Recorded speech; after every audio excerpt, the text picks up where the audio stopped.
So Gladiator 2, this film is kind of rubbish. The guy, Paul Mescal, who plays the second Gladiator, can't carry this film. He doesn't have the kind of emotional power or the presence of Russell Crowe.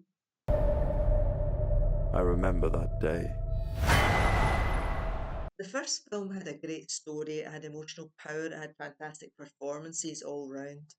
This one has fantastic performances from a couple of people, but the story is kind of this guy is a soldier defending his country against the Roman army, and so he loses his wife, who's also fighting in the army, dies. So he vows revenge on the Roman general who led this legion to his country, and he's captured by a slave owner, Denzel Washington, and taken to Rome as a gladiator.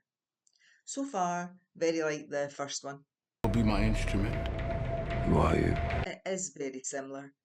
And that's kind of a shame because there's a missed opportunity to tell a better story, and not a better story, there's a missed opportunity to tell a new story. In fact, there was one that would have been quite good to tell, but get to that. So he's vowed to kill the general, and the general's played by Pedro Pascal, and he's brilliant but underused in this film. I think the film would have been a better thing had they had Denzel Washington's character and Pedro Pascal's character go up against each other and have less of the gladiator. Could take revenge against an emperor. His motivations were too obscure for most of the film. Yeah, he wanted to kill the general, but it was very half-hearted. In fact, he plays this gladiator kind of like a sullen teenage boy.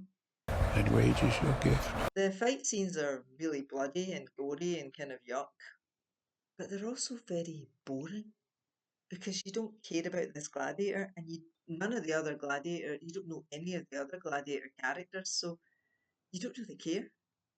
And there was also a lot of kind of rubbish CGI. For example, there was one scene where the Colosseum becomes a lake full of sharks to fight the gladiators. What? That doesn't work.